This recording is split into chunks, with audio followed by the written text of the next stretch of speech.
panalangin pa lang at sa pagsamba ay sobrang busog na ako. Parang hindi na kailangan. Pero, yun. Kamusta po kayo? Siyempre, wala namang magsasabing masama. Sa ating pagpapatuloy ngayon ay ating tatalakayin ang 1 Peter chapter 1 verses 13 to 16. At ayun ang pang-apat ng mensahe natin dito sa tama ba? Tama po ba? Fourth message ng unang Pedro, 1 Peter. Pero bago nun, matatanong ko nga kayo, napapansin niyo ba sa mga huling araw siguro ito na may problema na ang mundo natin sa moralidad? Meron ba? May problema ba? O okay pa ang lahat? Marahil ang moralidad sa ating mundo ay parang sumusuko na. Parang sabi nila, kung baga sa boxing, yung tuwalya, white towel, tinatapon na ngayon. Noong araw sa Amerika, noong 70s tsaka 80s, may tinatawag silang sexual revolution. Kung saan bago pa ang sexual revolution, okay pa lahat eh. Yung moralidad ng tao dun sa Amerika, maging dito man sa Pilipinas, ay hindi pa masyadong open. Hindi pa masyadong malalaswa ang mga napapanood sa sine. Hindi pa ganun kasama ang moralidad sa mga eskwela. Pero ngayon, parang katanggap-tanggap na natin. Makikita natin sa mga, huwag sana tamaan yung mga nanonood, pero yung mga telenovela, di ba? Yung mga sine nating pinapanood, na kung siguro sa panoon ko ay si Eddie Garcia, siyempre kilala niyo si Eddie Garcia, yung mga pinoportray niyang ang Pulis Maynila, laging may pamilya dito at may pamilya doon. Di ba? Ganun yung mga palabas. At pasama ng pasama ang moralidad ngayon. Sa Amerika nga, ngayong araw na ito, hindi naman ngayon, but nowadays, sa Amerika, yung pagpapalaglag ng sanggol or abortion ay legalized na. Hindi lang yun. Kasama na sa pagbayad ng buwis ang pagpapatay ng bata. Kumbaga, kung ikaw ay nagbayad ng buwis kay Uncle Sam, ibig sabihin, ikaw ay nagbayad, parte ng binabayad mo ay napupunta doon sa Planned Parenthood. Ang Planned Parenthood, sinasabi nila, pwede daw ang abortion. Okay daw yon. Ganon na papunta ang mundo natin. Sa mga tinatatag na universidad, dito man o sa Amerika, pinangangailangan nila ang mga estudyante nila na magbasa ng mga kwentong malalaswa. Duke University, nung isang araw, may nag-react na isang freshman. Sabi niya, bakit kailangang basahin to? Ba't nire-require nyo sa amin to? Ayoko, Kristiyano ako eh. Pero required na ng eskwela. At alam nyo ba, sa University of the Philippines, kanina umaga hindi ko binanggit ito, pero sa UP, may isang philosophy professor. Siyempre, ang UP, ang top university sa ating bansa, ay nagtuturo na ang ginawa daw ni Hitler nung Holocaust ay relative. Ang ibig sabihin na yun, bahala kayo kung gusto nyo sabihin kung ito ay mali o hindi. Yung pagpapatay daw ng 3 milyong Hudyo in the Holocaust, ang sabi ng itong UP professor, abay bahala ka. Kung sa tingin mo ba ay okay yon o kasalanan yon, nasa inyong perspektibo yon. At gano'n na papunta ang mundo. Ang tawag dyan ay relativism. Walang objective truth o katotohanan. Yan ang nagdadala sa ating 21st century. Ang filosofiya ay ginagawa na nilang isang excuse, para pwede silang magkasala. Sasabihin nila, sige, ito ang aking filosofiya. Tapos, ibabali-baliin nila yung filosofiya nila para magawa lang nila ang gusto nilang gawin. At sasabihin niya, wala, ito filosofiya ko eh. Iba yung filosofiya mo, iba yung sa simbahan mo, yun ang paniniwalaan mo. Ako, ito paniniwalaan ko. Wala silang objective truth, wala silang katotohanan. Yan ang problema dyan. Ang mga institusyon ay gumuguho na. Institusyon sa Amerika, institusyon dito, pag may Facebook, Instagram, Twitter, nandyan lahat ng bad news. May rally dyan, may rally dito, nakikita natin, bumibigay na, gumuguho na ang moralidad sa ating mundo. Pero, ang good news ay iba sa buhay Kristiyano. Ang tinig ng Diyos sa atin ay kakaiba. Ito ay pagtalima at kabanalan or holiness, obedience is the call. At kapag isa ay Kristiyano, isang tao ay nagsasabi, siya ay taga GFC at sinasabi niya, ako ay Kristiyano, ako ay sumusunod sa ating Panginoon Diyos, ang kabanalan ay hindi pwede nating iisang tabi. Kasama natin ang kabanalan. Kung sinasabi ng iba, pwede naman yun eh. Kasi pinagbayaran na ni Jesus lahat eh. Okay na yun. Kaya nga sabi ni Lord, tetelestai, it is finished, paid in full. Oo nga, totoo nga yun. Pero hindi naman doon natatapos ang buhay Kristiyano. Ang kabanalan ay nababanggit na 600 beses sa lumang tipan at saka sa bagong tipan. May isang libro patungkol sa kabanalan. Ito ay dapat maunawaan natin, napaka-importanting maunawaan natin kung ano ang sinasabi ng Biblia patungkol sa kabanalan. Kaya puntahan natin ang ating verses for today kung saan ang apostol na si Pedro ay mangungusap sa atin. He will speak to us through the Holy Spirit, inspired by the Holy Spirit, at hindi lang para sa kanila, sa panahon nila, pero para sa atin na rin ngayon sa 21st century. Maaari po tayong tumayo lahat habang binibigyan natin ng galang ang salita ng Diyos, habang sabay-sabay natin babasahin ang unang Pedro, chapter 1, verses 13 to 16. At basahin po natin. Verse 13, kaya nga, nanyo ang inyong mga isipan para sa dapat ninyong gawin.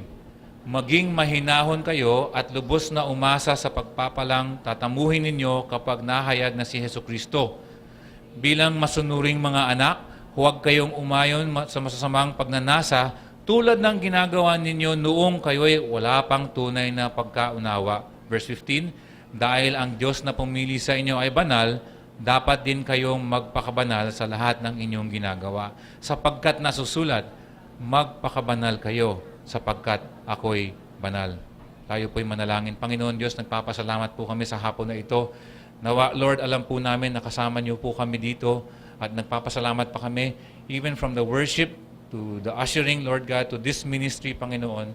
Ang aming dalangin, Father, na ang banal na ng banal na Espiritu, Lord God, your Holy Spirit, ang Diyos ng Holy Spirit, Lord God, ay pangunahan po kami sa aming pagbabasa, sa aming pag-aaral ng inyong salita. Nawa, Lord, ay maintindihan po namin at mai-apply namin sa aming mga buhay ang inyong salita, Father. Maraming salamat. Sana mabigyan kayo ng luwalhati the rest of the afternoon. In Jesus' name we pray. Amen. Pwede na po tayo umupo. Verse 13 says, kaya nga. Kaya nga. Ano ba ibig sabihin ng kaya nga? Kaya nga ihinda nyo ang inyong mga isipan para sa dapat ninyong gawin. Maging mahinahon kayo at lubos na umasa sa pagpapalang tatamuhin ninyo kapag nahayag na si Jesu Kristo. Ang unang-unang salita sa verse 13 ay dalawang salita, kaya nga. In English, it is a therefore. Ano ibig sabihin ng therefore? Ang ibig sabihin ng therefore o kaya nga ay may mga nauunang mga kailangan natin maintindihan. Si Pablo, pag nagsasalita siya, kapag nabasa na natin ang aklat ng Roma, ang chapter 1 to 11, puro mga doktrina yan. Pagdating ng chapter 12, ano sinasabi niya? Kaya nga. Sa first 3 chapters ng Epeso, ito naman si Pablo, ay dire-diretso bibigay ng doktrina. Pagdating sa chapter 4, verse 1 ng Epeso, ang sasabihin ni Pablo ay, kaya nga. Si Pedro, 12 versikulo pa lang, 7 talata, at isang pangungusap pa lang, ay meron na siyang kaya nga. Bakit? Dahil unang-una, style ni Pedro yon na gusto niya ilabas talaga kagad yung kanyang imperative, yung kanyang mga utos. At pangalawa, may isang iniisip o isang thought dito na hindi mo pwedeng pakawalan dahil napaka-importante. Ano ibig sabihin ko? Sabi niya, therefore. Ano nga yung therefore? Ano nga yung kaya nga? It is because sa mga kahanga-hangang katotohanan na nagsisiwalat sa mga naunang bersikulo. Di ba, may 3 tayong sermon bago ito, pagdating sa unang Pedro, at yun lahat ay ipag-iisahin natin lahat ngayon yun. Bakit? Kasi nung una si Doc Rico, di ba, ang kanyang sermon ay patungkol sa nalalaman mula sa simula pa or the foreknowledge of God. Kung tayo ay iisipin natin, may foreknowledge, may nalalaman na ang Diyos patungkol sa atin. At sinasabi sa atin, ligtas na tayo. Bay, dapat tayo matuwa. Kahit hindi pa tayo nabubuhay. Yun yung foreknowledge, yun yung pagkaalam ng Diyos. Nung makaraan 2 linggo, si Pastor George naman, yung pinag-uusapan niya yung paghihirap ng mga diaspora, yung mga pinagsusulatan ni Pedro, at sinasabi niya yung nakukuha daw yung outcome of their faith, yung kaligtasan ng ating mga kaluluwa. Dapat nagpapasalamat po tayo. Last week, sino ba nag-preach dito last week? Pastor EJ, Pastor Rico, si Doc Rico. Ang sabi niya, di ba? Pinag-usapan niya sigurado ang mga propeta na mga nagministeryo patungkol dito sa kaligtasan na talagang hindi nila alam kung ano talaga.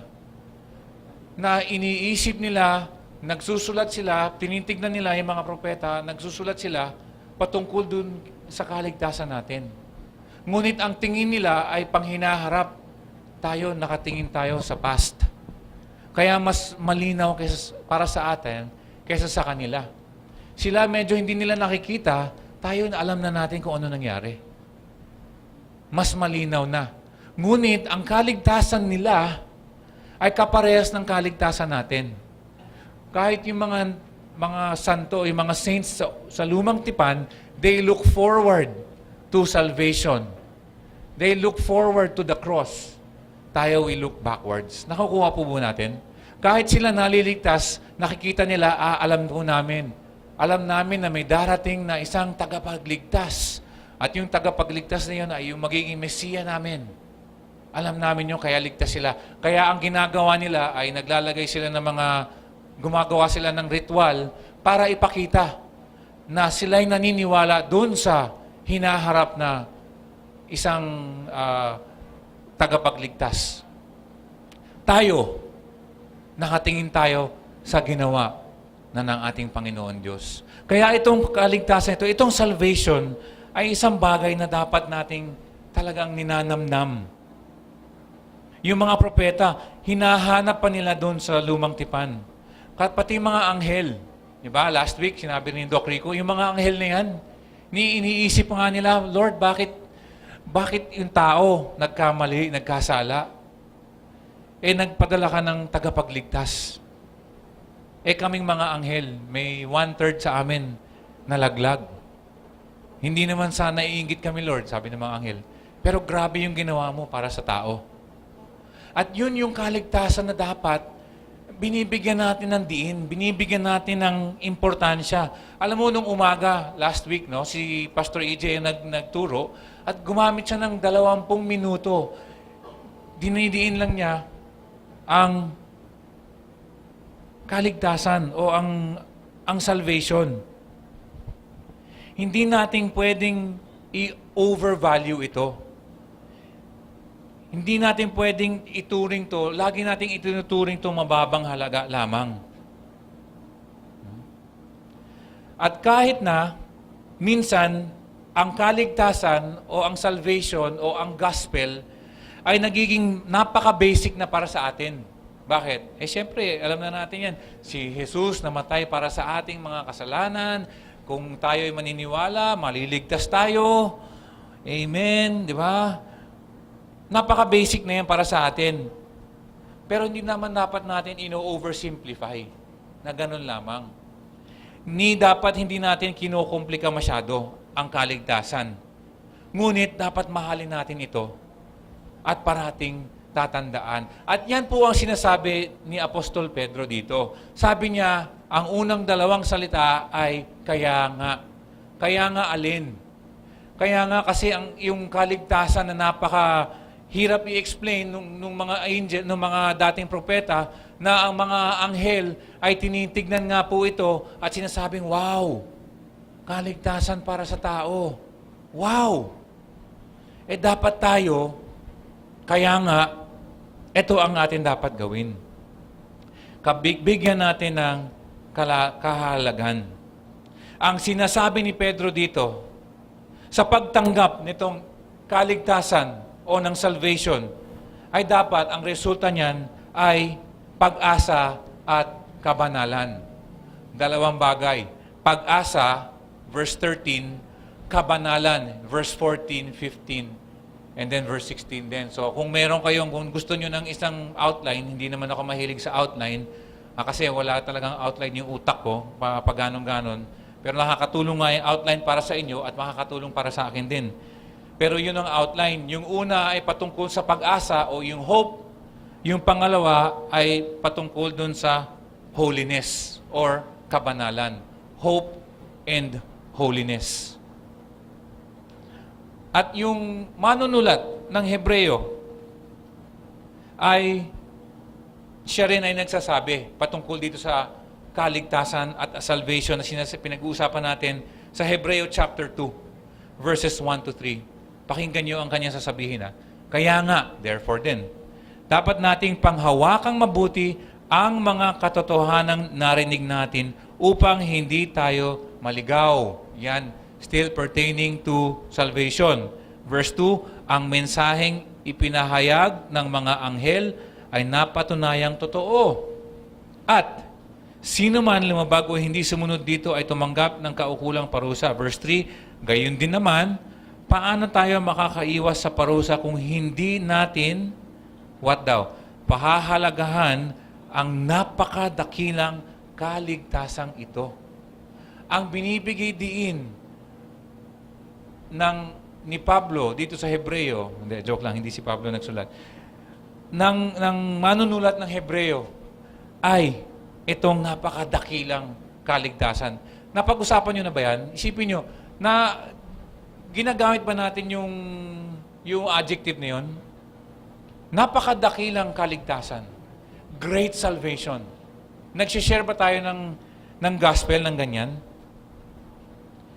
Minsan, marahil pag nagsishare tayo ng gospel, parang sinasabi natin, ine-educate lang natin, sinasabihan natin, alam mo, sister, brother, Jesus died for your sins, bro. Di ba? Kailangan tanggapin mo siya as Lord and Savior. Hindi lang Savior, pati Lord. At baka malamang pupunta ka na sa langit.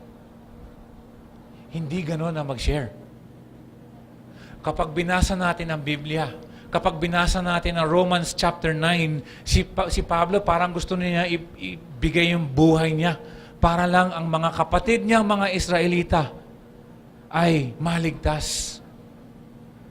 Kumbaga, hindi lang tayo nag-educate ng isang tao, ang ginagawa natin yung talagang emphasis natin. This is a great salvation. Napakadakilang kaligtasan. At dahil nga doon, kaya nga, sabi niya, anong unang kaya nga? Ihanda niyo ang inyong mga isipan para sa dapat ninyong gawin. So itong flow ni Pedro, sinasabi niya, yung unang kaya nga, sabi niya sa verse 13, therefore, dahil sa great salvation, sa kaligtasan mo, dapat ay, number 1, ihanda niyo ang inyong mga isipan para sa dapat ninyong gawin. Prepare your minds for action. Gird up your loins, sabi sa King James Version. Ang Kristyanismo or ang Christianity ay isang relihiyon ng ng utak. Initially, primarily, objectively. Dito nangyayari ang Christianity. Hindi nangyayari sa pagiging Kristiyano at pagpupunta sa linggo. Hindi rin nangyayari sa mga ginagawa natin sa bahay. Ito ay isang pananaw, mindset. Christianity, mga kaibigan, mga kapatid, ay isang mindset. At dito naglalaban lahat. Mamaya, ang aplikasyon natin, paano natin i-apply itong verse na to? Laban sa ating utak. Hindi ko pwedeng sabihin, bawal lang ganyan, bawal lang ganyan. Hindi, wala doon yung laban. Ang laban nandito sa ating utak. At yun ang sinasabi ni Pedro, dapat daw lagi tayong handa sa ihanda ninyo ang inyong mga isipan para sa dapat ninyong gagawin. Prepare your minds for action. Towards what? Diba? Si Jesus, meron din sarili siyang sinasabi patungkol dito, nasa Lucas chapter 12, 35 and 36, at babasahin ko, maging handa kayo lagi at pananatiling maliwanag ang inyong mga ilawan.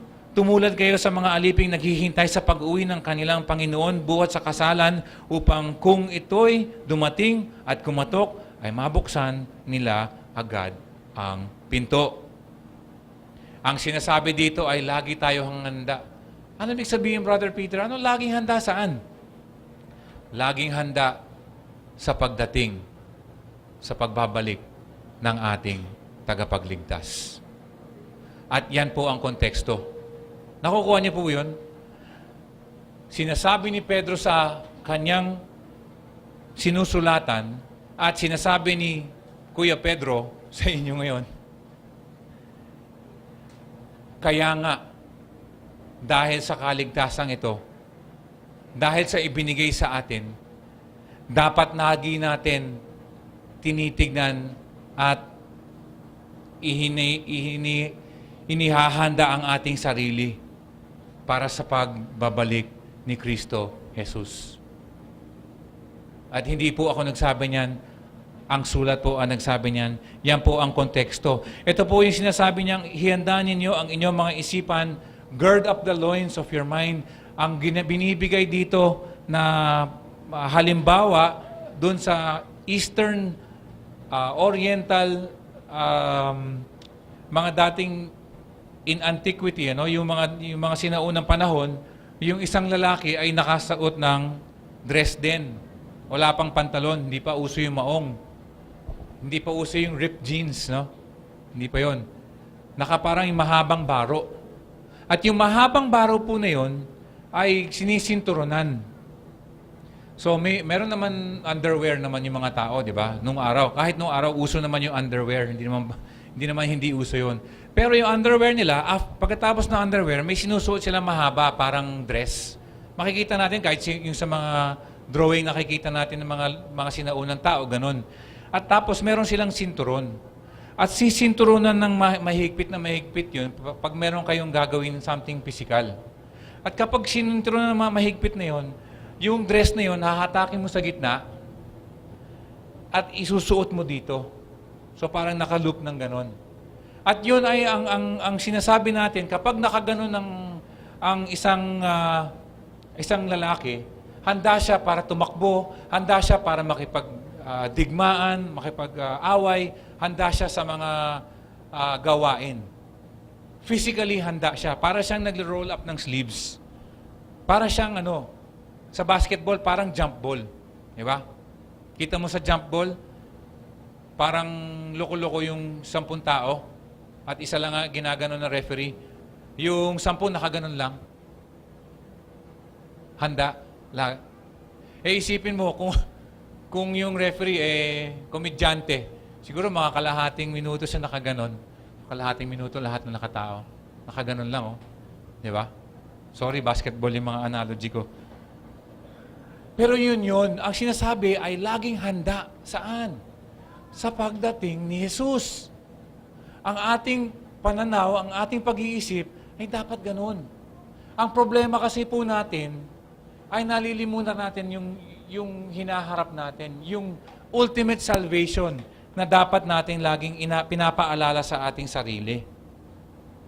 Sa National Geographic, sino ba nanonood ng TV sa inyo na mahilig na mga nature na yan? Sa Nat Geo, may isang palabas. Ang pangalan ay Doomsday Preppers. Grabe yan. Favorite kong panoorin kasi pinapakita yung mga survivalist na siraulo talaga.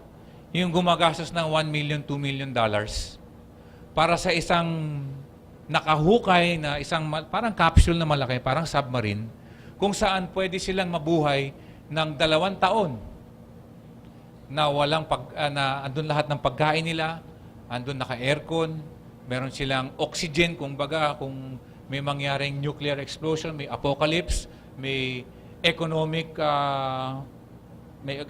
crisis, bababa lang sila doon, isisil nila sarili nila, at for 2 years, may radyo sila, at for 2 years, maghahanap-hanap lang sila ng mga signal ng mga ibang tao.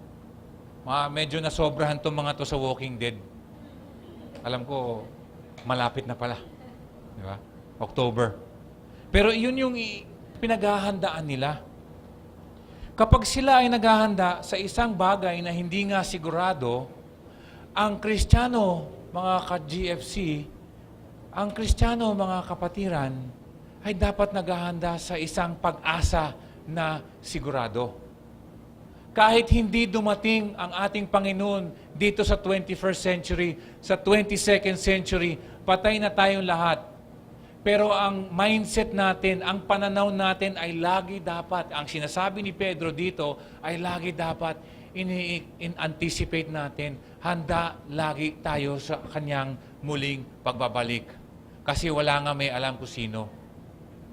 Kapag patay na kayong lahat, at ako'y nagpa-stem cell, buhay pa ako. Hindi, joke lang. By the way, grabe yun, ha? Milyon, pero effective daw, sabi ng mga politika. Kahit mamatay tayong lahat, kahit hindi nating abutan yung muling pagbabalik ni Lord, nasa utak natin, He is coming soon. Ayun ang sinasabi ni Pedro. Kasi akala ni Pedro at akala nila Pablo ay padating na. At ang kanilang pananaw ay ganun.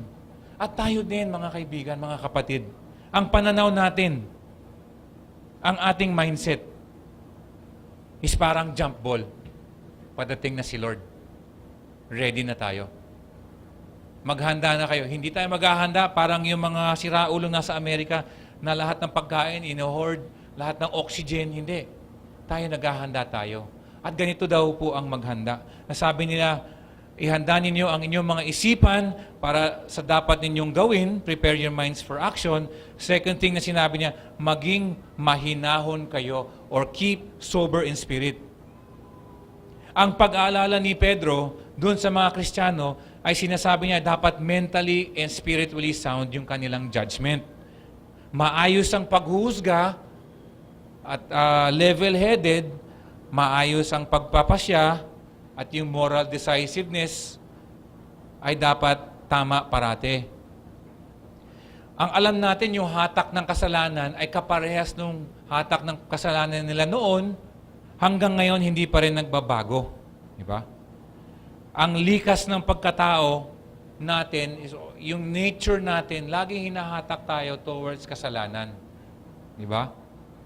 Ang problema ngayon, kasi ang sabi ni Pedro, keep sober in spirit or maging mahinahon kayo. Ano ibig sabihin nun?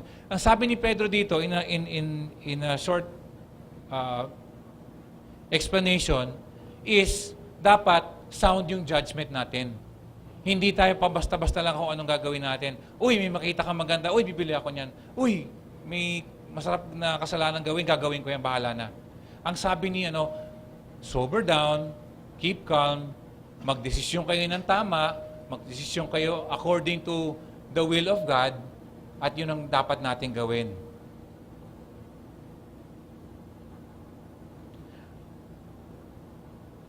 Problema kasi ngayon, lahat ng bagay ay mas madali nang gawin, di ba? Ano ibig sabihin ko? Sinong sa inyo may pambayad ng ng bank account, pangbayad ng bills sa laptop, ginagawa ko na 'yon. Sa cellphone minsan ginagawa ko rin 'yon. Pero ngayon lahat accessible na through the internet. Pwede tayong makipag-usap sa ating mga kaibigan sa Amerika through Facebook. Pwede rin tayong makipag-usap sa mga dati nating mahal na hindi na dapat nating mahalin ngayon, na pag nakita ng asawa natin ay magagalit siya, pero mas accessible na lahat ng bagay ngayon. Yun yung sinasabi ko, mas accessible sa banking, sa negosyo, pero mas accessible din at mas madali na ngayon sa kasalanan. Ano ibig sabihin ko? May isa ako ehemplong ibibigay sa inyo. Yung isang website na kamakailan lang ay sa Amerika ay naging news, no? Yung isang website, wag nyo nang puntahan mga lalaki at mga babae, ang Ashley Madison. Ashley Madison is a website kung saan pwede kayong makipag-hook up sa ibang mga may asawa na. Okay? Gusto nyo makipag-hook up sa may asawa, gusto nyo under the radar, hindi walang makakaalam, punta kayo sa website na yon. Walang makakaalam. Okay? Until may mga nag-hack. Ang ginawa ng hackers, nag-hack sila ng 10 gigabyte ng impormasyon patungkol dito sa mga nag-a-adultery at mga nagsusubscribe sa kanilang website. Isipin mo yun, no? Isipin mo kung 10 gig, ilan sini lang yun? 10? Pero ilang email kaya yung sulat-sulat lang? Ang dami siguro nun, di ba? Millions baka. Itong website na ito, kung sinasabi nila, life is short, have an affair. Sabi nila, no? Love affair. O ano. Ito ay pinangako ng mga hackers, sabi ng mga nag-hack. Alam mo yung hackers, di ba? Yung mga pumapasok doon sa website at kinukuha lahat ng impormasyon illegally. Ang ginawa ng mga hackers, sabi niya, i-expose namin lahat yan. I-expose namin lahat ng mga cheaters. Sabi nila, yung 15,000 emails, lahat ng credit cards ng nakipagtalik sa mga hindi nila asawa. At yung mga address, ibibigay namin, sabi nila. Ang ABC News sa Amerika, hindi ABC sa Pilipinas, ay meron silang news segment. Ito yung news segment nila, sabi nila, it's a bad day for millions of cheaters. Personal data believed to have been stolen from the adultery website, Ashley Madison, has been posted on the web, exposing names at mga email, mga telephone number ng mga 37 million members among other information. Isipin mo, 37 million cheaters. Hindi ko alam kung saan. Baka meron sa inyo, yung account ninyo, mag-sorry na kayo sa mga asawa ninyo. At baka lumabas kayo sa dyaryo. Buti nga sa kanila, para sa akin. Pero yung pinupunto ako dito, mga kaibigan, is napakadali na magkasala dahil sa ating 21st century technology. At yun yung sinasabi ko. At pinapadali nga nila kahit yung mga terms nung araw. Ngayon, ang tinatawag nila, affair. I have a love affair. Yung katotohanan ang tawag dyan, adultery yan. Ang pangit pakinggan, pero dapat natin naririnig parate. Etong Ashley Madison, alam mo yung laruan ng football, yung NFL, kung saan naglalaro yung New York Giants at saka yung New York Jets, meron silang naming rights. Diba sa atin, meron tayong Araneta Coliseum. Anong pangalan nun? Smart Araneta Coliseum. Binayaran ni MVP yun, 10 million pesos a year for the next 10 years. Alam ko yan dahil kaibigan ko yung marketing manager. Okay? Etong Ashley Madison, gustong bilhin yung Meadowlands Stadium sa Amerika ng $25 million. Kung ako yun, dadaling ko yung anak ko, 7 taon, 10 taong gulang. Punta kami doon. Saan tayo pupunta? Manood tayo ng football game. Ito, New York Jets versus the LA Rams or whatever team it is. Okay, ano tayo? Matanong ako, Daddy, ano yung ashleymadison.com? Anak, paano ko sasagutin kaya yun? Yun nga pala, kung gusto mong, if you want to cheat your wife or you want to cheat your husband, yan, website ang ating puntahan. Mamaya, puntahan natin, di ba? Paano mo sasabihin yun? Gusto mo lang manood ng football. In a good-spirited, gusto mo lang manood ng sports, pero ganun ka mainstream na. Ang sinasabi ko mga kaibigan hindi natin maiwasan. Ang anak ko nasa Ateneo, gusto ko iwasan talaga lahat ng immoral na bagay. Nasa college na, first year pa lang. Pero hindi natin kayang gawin yun. Kaya nga meron tayong Bible. Yun ang kakampi natin.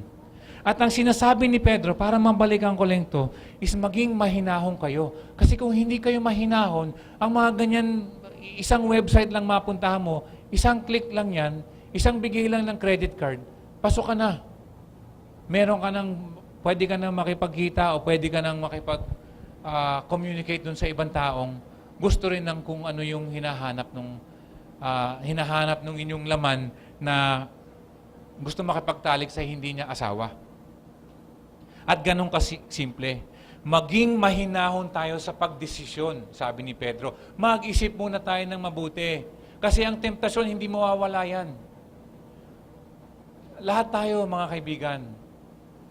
Usher ka man, elder ka man, isang Sunday school student ka man, 90 years old ka man, ang temptasyon nandyan. Ang utos ng Biblia, maging mahinahon tayo sa pagdesisyon. Be sober in spirit.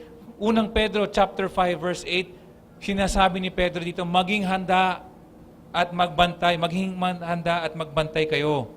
Ang dyablo, ang iyong ang iyong kaaway.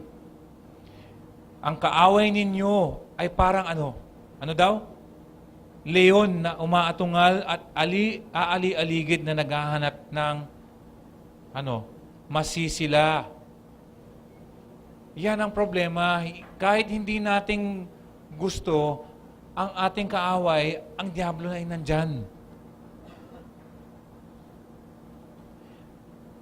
Mental alertness, tamang desisyon ang hinahanap ng ating Diyos sa mga Kristiyano. Hindi ito sobriety. Ano ibig sabihin ng sobriety? Yung tipong talagang sa lahat ng gagawin mo, parang ayaw mo mapawisan. Lahat ng galaw mo, "Oy, brother, hi, how are you? Kumusta? Okay kayo? Oy, brother Butch, how are you?" Oh, ganyan, di ba? Parang kalmadong-kalmado kunwari. Okay nga sana yung kalmadong-kalmado, pero pag iutak lumilipad, wala din. Hindi yun ang sinasabi ni Pedro. Kasi minsan, mukhang kalmadong-kalmado tayo, pero ang utak natin ang pinakamarumi sa lahat. Maging sa pang-sexual man yan, o sa pride, o sa pang-materialism man yan, nasa utak ang labanan. At sinasabi ni Pedro, not only mental alertness, not only tamang desisyon, hindi lang hinahanda ang inyong isipan para sa dapat ninyong gawin, pero ang sinasabi niya, dapat lubos na umasa sa pagpapalang tatamuhin ninyo kapag nahayag na si Kristo Jesus. Ito yung pag-asang sinasabi ko kanina pa. Fix our hope completely. Hindi konti, pero completely. Pag-asa. Ano ba ibig sabihin ng pag-asa? Ano ibig sabihin ng pag-asa? Pag-asa ba yung nagbibigay sa atin ng update sa mga bagyo? Na sinasabi nila, "Uy, may padating ng bagyo." Pero late na sila. Hanggang dito na yung baha sa atin. Yun ba yung pag-asa? Hindi po yun yung pinag-uusapan natin. Hindi rin yung pag-asa ay umaasa. Or hope is not hoping. Ang pag-asa sa Biblia ay laging associated sa kaganapan ng isang ang pananalig ng mananampalataya. Future glory, buhay na walang hanggang, wakas na kaligtasan, muling pagbabalik ni Jesus. Yan ang pag-asa. Yan ang pag-asa. Hindi yung pandiwa. Ano ba yung pandiwa? Verb, di ba? Yung pangalan, the noun. Hope is a noun. Hope is not only a verb na umaasa ako. Hope is, ang ibig sabihin natin yung pag-asa. Yung pag-asa kapag sinabi sa Biblia ay tumuturi lagi sa muling pagbabalik ni Jesus. Kadalasan hindi natin nakikita yon. Kadalasan hindi natin iniisip yon. Hindi natin iniisip yung pagkamamamayan natin. Hindi natin iniisip na lubos, na ganap, na 100% na panglahatan nasa panghinaharap natin. Iniisip natin for today. Always for today. Ang pag-asa ko ay sana bukas maayos na yung aking problema. Ang pag-asa ko sana next year gumanda na yung negosyo ko.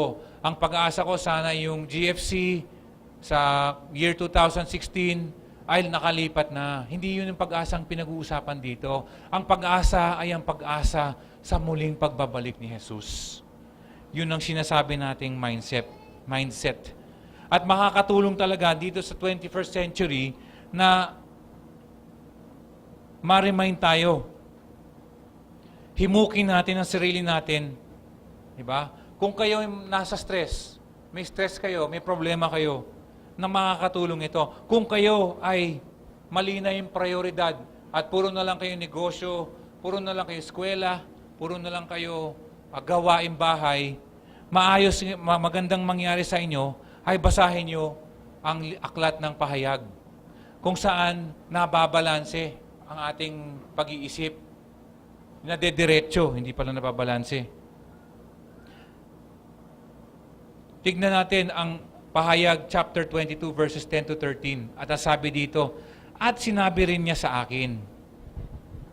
Sabi ni Jesus, huwag mong ililihim ang mga propesya na nasa aklat na ito, sapagkat malapit nang maganap ang mga ito. Magpatuloy sa pagpapakasama at ang masasama, magpatuloy sa pagpapakarumi ang marurumi, ngunit ang mabubuti ay magpatuloy sa pagpapakabuti at ang banal sa pagpapakabanal. At sinabi ni Jesus, makinig kayo. Darating na ako, sabi ni Jesus. Dala ko ang mga gantimpalang ibibigay sa bawat isa ayon sa kanyang ginawa.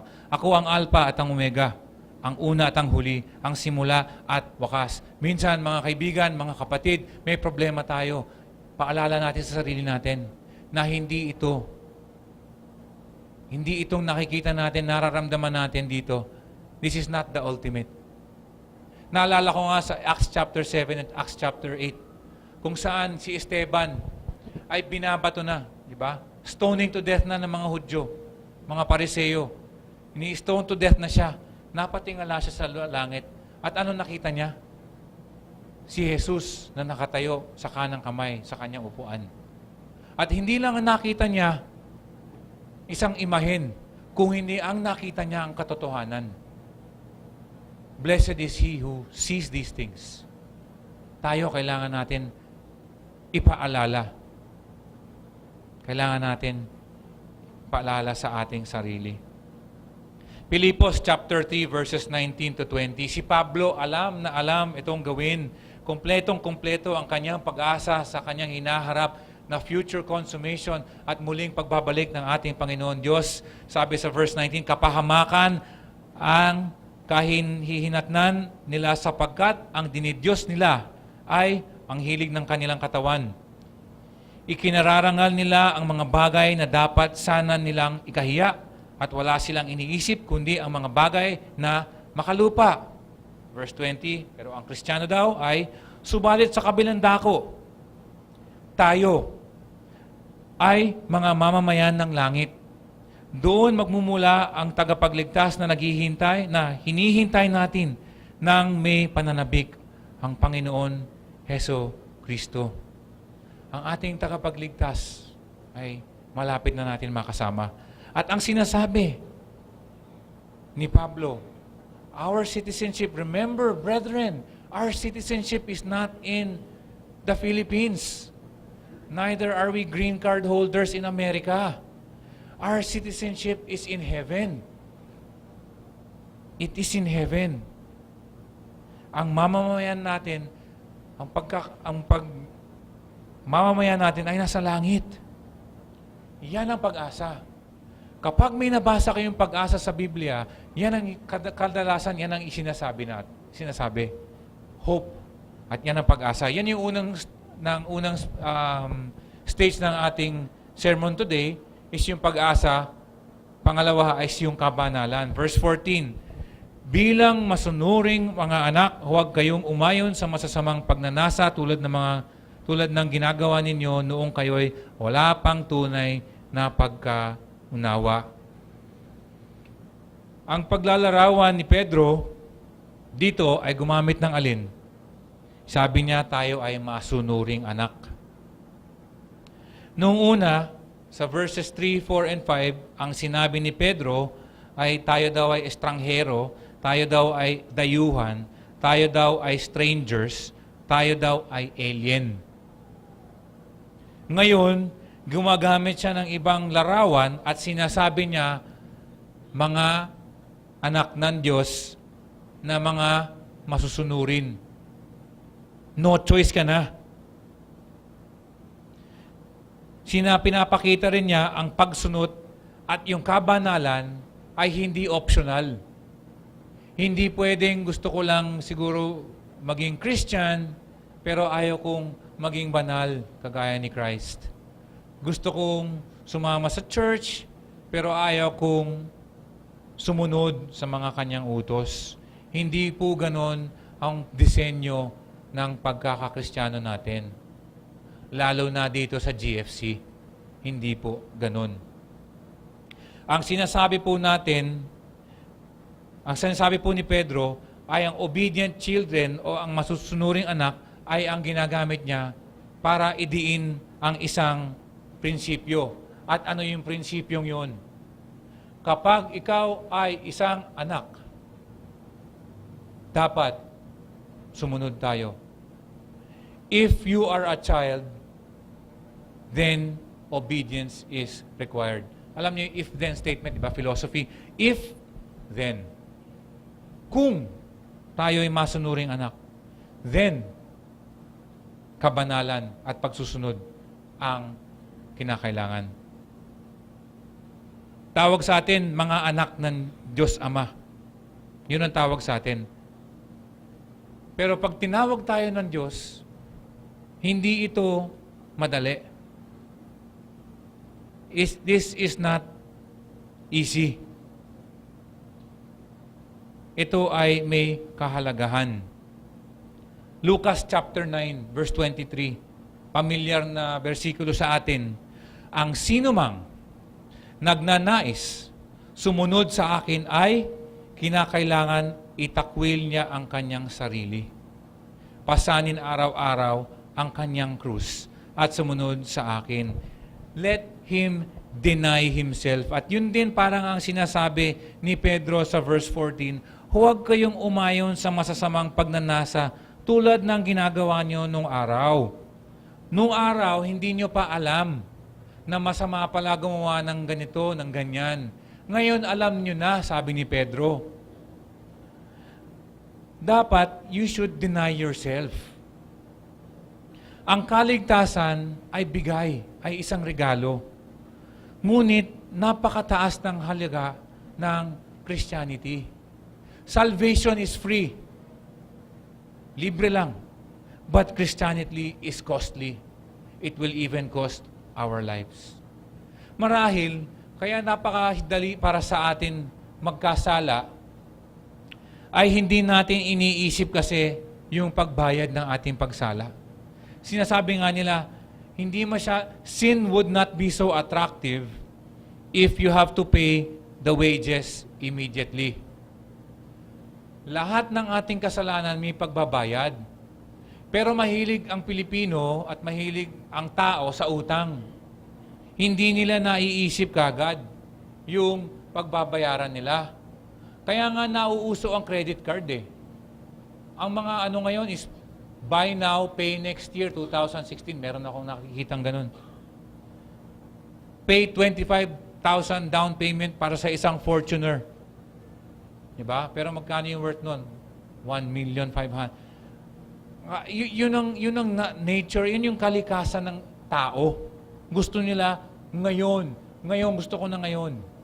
Ganon din ang kasalanan. Gusto kong magkasala ngayon. Gusto kong bumigay ngayon.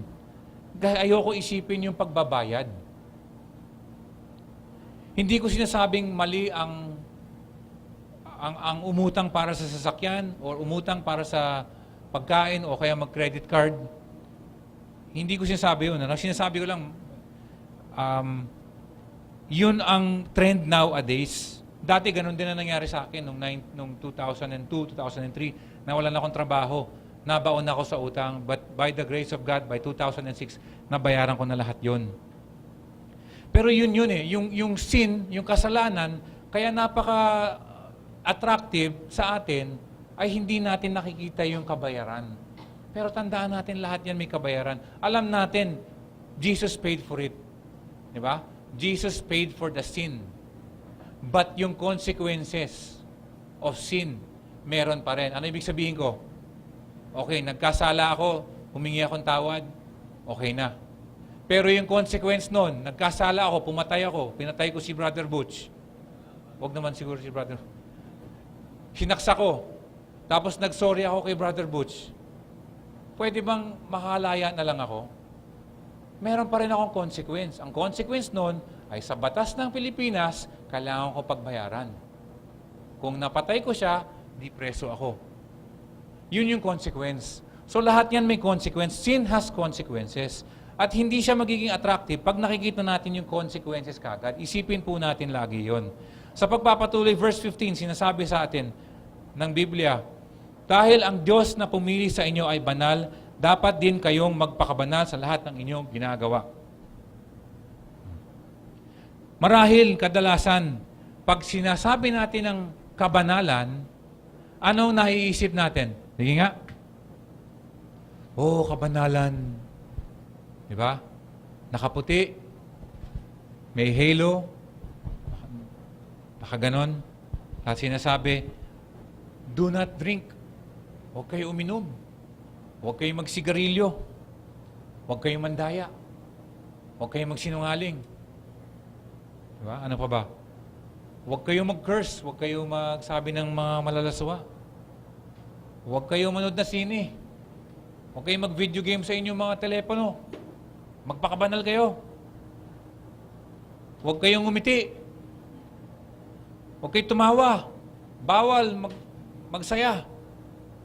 Killjoy, minsan, kadalasan, ang iniisip natin sa kabanalan. Pero hindi totoo yun, mga kaibigan. Pwede tayong umiti. Libre lang ang ngiti, walang bayad. Pagamat lagi natin iniisip ang kabanalan, ay itong isang listahan na mga huwag natin gagawin, hindi po ito ang biblical na kabanalan. Ang kabanalan, at sana makinig tayo ngayon dahil ito importante, is thinking as God would think and doing as God would do. Makuha natin ang pag-iisip ni Kristo at magawa natin yung mga ginagawa ni Kristo, yan po ang kabanalan. Huwag nating iisipin na bawal ito, bawal ayan. Lalo mong iniisip, bawal, lalo mong gustong gawin. Isipin natin sa mga bagay na gusto natin maging banal, sa isang desisyon, ang maiisip natin, Lord, gusto kong maging holy. Kasi sinabi mo, be holy for I am holy. I want to be holy. How do I do this? How do I apply? Sasabihin ko, Lord, gusto ko maging banal.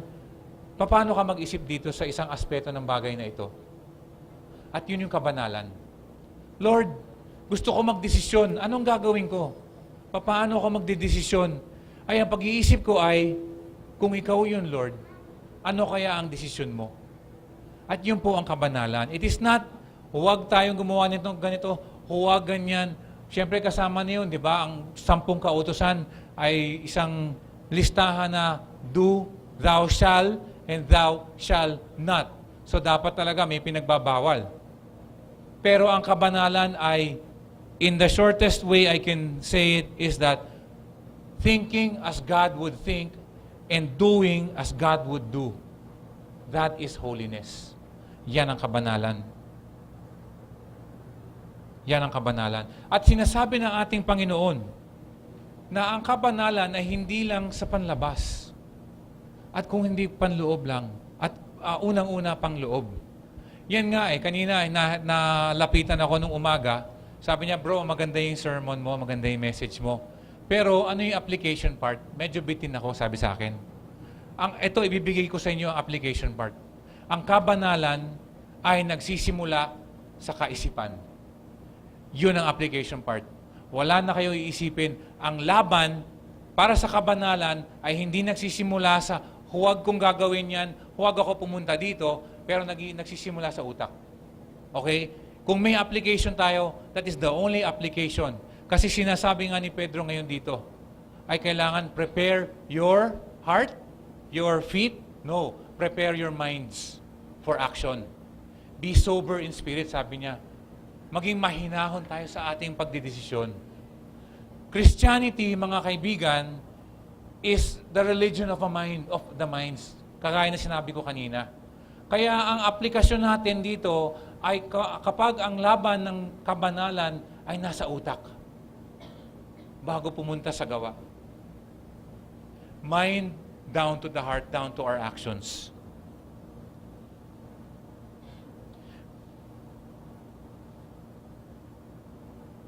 By the way, huwag nating pag-iisip na tayo ay pwedeng gawing banal ang ating sarili. Okay? Listen closely. Pinagpakabanal na tayo ng Diyos Anak. Na-sanctify na tayo ng Diyos Anak. Pero tinatawag tayo para maging banal. Ang kaaway, si Satan, ay lilituhin tayo at sasabihin, ano ba talaga? Paano ba talaga yan? Iko-confuse tayo sa dalawang bagay. What God has already done, ang ginawa na ng Diyos Anak sa krus, and what we must do ourselves, o yung dapat natin gawin na sumunod sa Kanya mga utos. Dalawa po yan. Hindi po pwedeng ang ating layunin ay iisa lamang. Ang layunin dapat ang layunin natin, ang goal natin in Christianity is hindi lang makapunta sa langit. Hindi po yun. Siyempre, sino ba may ayaw? Lahat tayo. Ngunit, ang layunin ng pagka-Kristiyano natin ay hindi lang langit, kung hindi Christ-likeness. Pagiging katulad ni Kristo, hindi bukas, hindi sa Kanyang pagbabalik, pero ngayon. Yun ang sinasabi natin, hindi kabayaran, pero yung katumbasan ng ating kaligtasan. Tandaan natin kanina, di ba? A great salvation. Dakilang, ano ba sabi kanina sa Hebrews chapter 2? Dakilang kaligtasan. Yun ang tawag nila. Kung talagang dakila ang ating kaligtasan, ano ngayon? Di dapat rumiresponde tayo. Tandaan natin, ang Ebanghelyo, ano ba ang Ebanghelyo? 3 bagay sa Ebanghelyo. Isang taong dapat natin tinatanggap. At sino yun? Si Jesus bilang tagapagligtas at Panginoon. Isang katotohanan tungkol dun sa taong yun. At yun yung Ebanghelyo. Yung siya'y mula sa langit, siya'y naging tao, Siya ay namatay, siya ay nabuhay mali, siya ay ngayon Panginoon. At yung pangatlo, isang buhay na sumusunod kay Kristo Jesus. Hindi pwede yung una lang at yung pangalawa lamang. Tatlong bagay yan. A person to welcome, the truth about that person, and a life emulating that person. Tanggapin mo yung tao, tanggapin mo yung katotohanan, paniwalaan mo yung katotohanan tungkol sa yung taong yun. At dahil naniniwala ka, nagbabago yung buhay mo dahil sa taong yun. Dahil sa ginawa. At sumusunod sa kanyang mga utos. Sabi nga sa Ephesians chapter 4 verse 1, walk in a manner worthy of the calling that we have in Christ Jesus. Tayo ay niligtas para maglingkod. We are saved to serve. Praise God. Alam mo bakit?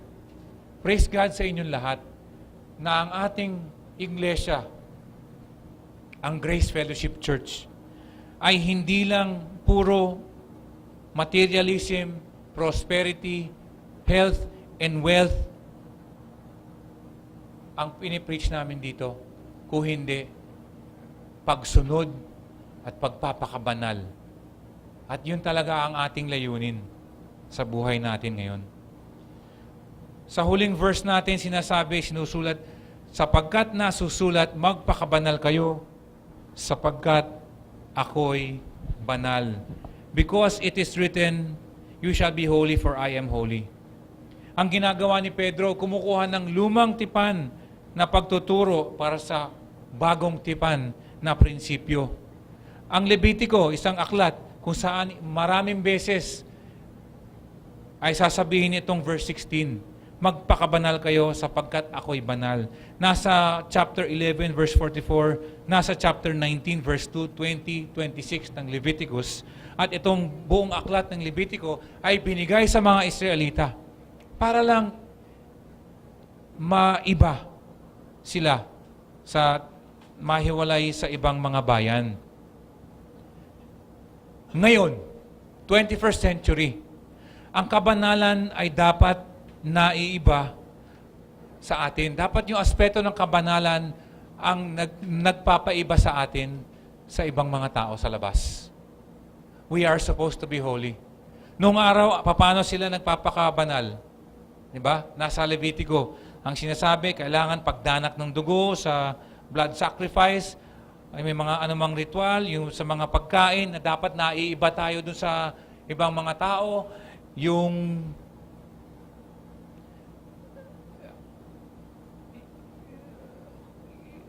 mga sacrifices, blood sacrifice, sin sacrifice, lahat yan para lang maiba. Ngayon, hindi na. Ang naghihiwalay sa atin, sa lahat ng ibang tao sa mundo, dapat ay ang ating kabanalan. Mahirap. Mahirap, pero dapat. Ang pananaw dati ng Reformed historical view, kung saan may apat na bagay daw, kung anong nagdi-distinguish sa tunay na iglesia ng Diyos, sabi niya dapat one, universal, apostolic, and holy. Ano ibig sabihin nun? Ang iglesia daw, the true invisible church, hindi yung iglesyang may big capital I, wag hindi yun. Small I lang. Ang Church of God is, yung true Church of God is may apat na bagay, apat na distinction. One, isang sacrifice. One sacrifice, and we are all one invisible church. It is universal. Ang church sa Africa, ang church sa Japan, ay kaparehas ng GFC. It is apostolic. Ibig sabihin nun, galing sa mga apostol na katuruan ang ating iglesia. At yung pang-apat ay banal or holy. We are to be separate from the world. One, holy, universal, apostolic. Yun ang distinction ng Church of God. Bakit ba natin gustong maging banal? Dahil ito ay kagustuhan ng Diyos. Lagi natin maaalala dapat na ang ugali at katangian ng ating Diyos Ama ay kabanalan. Gusto niya, lagi tayong gumagaya sa Kanya. Tandaan natin, ang task ni Jesus Christ. Bakit dumating si Kristo Jesus dito? Dahil sa kapatawaran ng kasalanan, tama yon. Dumating si Kristo upang para sa kapatawaran ng kasalanan. Pero may isa pa, para ibalik din ang larawan o imahen ng Diyos. Jesus came not only to save us from our sin, but to restore the image of God. Natandaan natin si Adam, in the image of God, nalaglag, nagkasala. Ito ngayon si Kristo, by His blood sacrifice, now we become images of God again. Gusto ng ating Panginoon Diyos ay sumunod tayo. Gusto ng ating Diyos ay magtagumpay tayo. Alam mo, yung book ni Jerry Bridges, ito laking nakatulong sa akin, pero yung book niya, sinasabi, medyo maliit lang yung difference, pero ang may pagkakaiba daw ang pagsunod sa Diyos at yung pagtagumpay sa kasalanan. Ang pagtagumpay daw sa kasalanan ay medyo self-centered. Ang pagsunod sa Diyos ay God-centered. Nakatuon daw sa Diyos. Yung victory is oriented towards sarili natin. Ewan ko kung makukuha niyo yung kaibahan nun. Ngunit, ang gusto ko lang ipahayag sa inyo is, kadalasan, ang kabanalan o ang obedience natin, ang pagsunod natin para sa Diyos, ay kadalasan nagiging para sa atin. Tanggalin natin yun. Isipin natin, holiness is not for us, holiness is for God. Nalilimutan po natin yan, mga kaibigan. Minsan sinasabi na, gusto kong maging banal kasi ayokong gumaya dun sa isang taong yun. Okay ako, gusto kong maging upright sa Lord. Yes, praise God. Hindi na naman ako sala today. Hindi yon. Every time may battle tayo, wag natin isipin the battle is for ourselves. The battle is for the Lord. 1 Samuel chapter 15, verse 22. Ewan ko kung nandyan sa idadagdag ko na lang to. Nandyan ba? Nandyan?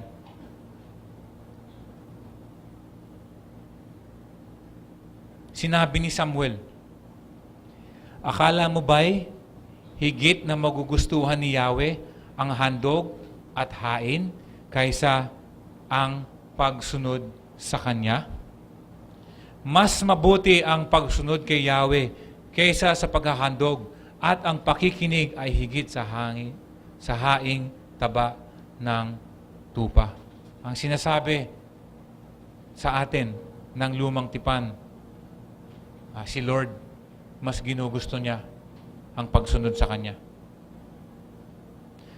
Magtatapos ako sa isang kwento, kwento tungkol sa isang ipis. Okay? Sana maganda yung pagtagalog to. Ito lang naman gusto kong gamitin para sa maipahayag ko sa inyo ang kaibahan ng isang reaksyon sa isang pagtugon. Okay? Sa isang restaurant, ito daw ay isang kwento, kilala niyo ba si Sundar Pichai? Pichai, hindi governor yun, ha? Si Sundar Pichai, Global Head of Google. Okay? Alam niyo naman yung Google Chrome. At sabi niya, ganito daw ang kanyang kwento, sa isang restaurant, may isang ipis. Sinong hindi takot sa ipis? Sinong takot sa ipis? Super takot sa ipis. Ang dami siguro. Diba, pag lumilipad pa lang yung ipis. May isang ipis na mahilig lumipad. Okay? Namili siya ng isang babae na talagang takot. Banda dyan kung takot kayo. Pinuntahan siya ng ipis. At yung babae na yon ay sumigaw, ipis, ipis.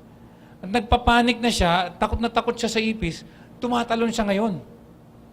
At yung dalawang kamay niya, talagang sinusubukan niyang tanggalin yung kanyang ipis doon sa katawan. Yung reaksyon niya, kahit yung isang katabi niya, hindi masyadong takot sa ipis, dahil sa kanyang reaksyon, bigla natakot na rin si ipis. Ay, ipis, ipis. Paghawi ng babae, napunta yung ipis doon sa kasama. Siya naman ang humiyaw, sabi, ipis, ipis. Laki ng ipis dito, talagang pag pinisil mo, may puti pang lalabas. Tapos yung ipis na yun, naipasa na naman sa pangatlong babae. Yung pangatlong babae natakot din, napunta yata sa ulo. At yung sinabi nung, at napunta sa ulo ng isang babae. Biglang yung waiter lumapit. Sabi ng waiter, nakatingin, siyempre nagkakagulo na. Akala niya kung ano. Nakita niya, may ipis. Sabi ng waiter, tinitignan niya. Paghawi ng isang babae, yung ipis napunta sa waiter. Pagpunta sa waiter, hindi siya sumigaw. Tinignan lang niya yung ipis. Nakita niya yung ipis. Gumaganon-ganon yung antena. At kahit takot siya, dahan-dahan niyang kinuha yung ipis, lumabas sa restaurant at tinapon. At yun po ang isang kwento para sa inyo, para lang makita natin ang difference, ang diferensya mula sa isang reaksyon at sa isang tugon. The reaction and the response. Okay? Yung woman, yung mga babae, ay nag-react. Ang waiter ay rumesponde o tumugon sa kanyang calling. Ang sinasabi ko po sa inyo ay ang doktrina, hindi ko kinukumpira po sa ipis ang doktrina, pero pag pumunta sa atin ang doktrina, may ibang tao, ang sinasabi dito sa doktrina, wow Lord, grabe naman. Super grabe yung doktrinang ito. Bakit ako? Doctrine of sovereign election, Lord, ang bait mo sa akin, wala akong ginawa. Kinuha mo ko mula sa kadiliman, dinala mo ko sa liwanag. Lord, salamat. Wow, grabe, Lord. Peace, bro. Diba? Yun ang reaksyon. Ang sinasabi ko po sa inyo, sa ating lahat, ay pag nakakuha tayo ng mga katotohanan na doktrinang katulad nito, dapat meron tayong hindi lang reaksyon, pero tugon. Our response should be isang buhay na kabanalan. Isang buhay na may pag-asa, na tumitingin sa pag-asa. At yun po ang sinasabi ng ating mga talata. Verses 13 to 16 ng unang Pedro ay sinasabi po sa atin na dahil doon sa kaligtasan, dahil doon sa pag-asa, dahil doon sa mga ginawa ni Lord, na yung mga anghel hindi ma-explika. Yung mga dating propeta hindi alam kung hindi pa nila nakikitang fully kagaya natin. Yung napakadakilang kaligtasan, dapat ang magbigay sa atin ng dalawang bagay. Pag-asa na nakatingin tayo sa pagbabalik ng Diyos at kabanalan ngayon sa ating buhay. Mga kaibigan, mga taga-GFC, hindi ko po papayagan na tayo po ay tutuloy-tuloy dito sa ating iglesia na hindi mapapag-usapan at mapipreach ang kabanalan. Tandaan natin, ang application ng kabanalan, isa lang sa akin ngayon. Ang kabanalan ay nagsisimula sa utak. Yan ang take home ninyo. Kasi kung hindi umabot, hindi pwedeng, imposibleng, hindi paabot sa gawa na hindi umabot sa utak. Pag may makabasa kayo ng mga pastor, kagaya ni Pastor Tullian sa Amerika, sinusundan ko nung araw. Nagkaroon siya ng relasyon, ngayon he's filing for divorce last week, at hiwalay na siya sa kanyang asawa. Imposibleng one day na lang biglang nangayaw na lang yon. I'm sure nagsimula yung laban ng kabanalan at nung hatak ng laman dun sa utak niya. Imposibleng bigla na lang mangyaring pagbaba ko dito, bigla ako magkakaroon ng affair na hindi mo ko muna napag-isipan, na hindi ko muna nilabanan. Doon nagsisimula. Kaya ang application natin today, guard yourselves. Remember always yung pag-asa.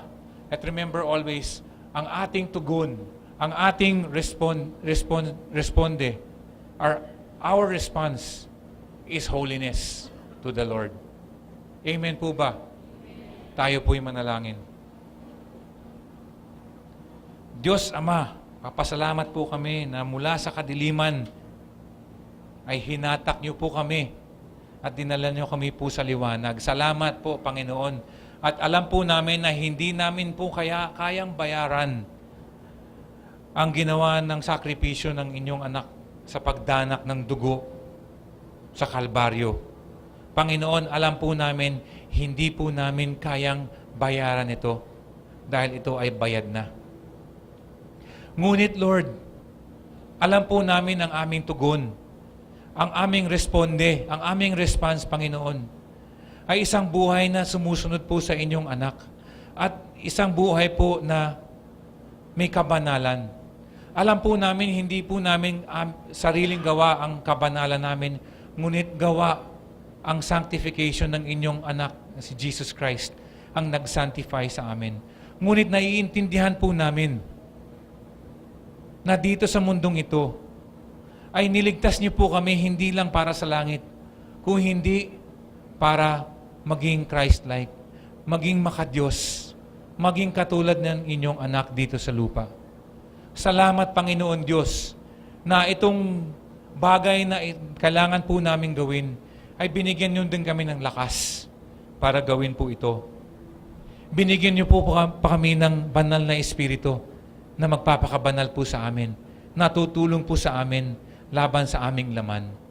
Panginoon, ang panalangin po namin para sa GFC ay makilala po kami dahil sa aming pagsunod po sa inyo at dahil sa kabanalan po namin, sa pagpapakabanal namin, Panginoon. Salamat, Panginoon Diyos, at binayaran niyo na lahat. Tulungan niyo nga po kami makapaglingkod po sa inyo ng aming mga buhay. Salamat, Panginoon Diyos, at sa pagpapatuloy po namin, sana lahat ng aming gawain, maging ang mga elemento, Lord God, ang aming huling hapunan, Lord, sana po kayo ay maluwalhati sa lahat ng aming gagawin. Sa pangalan ni Jesus. Amen.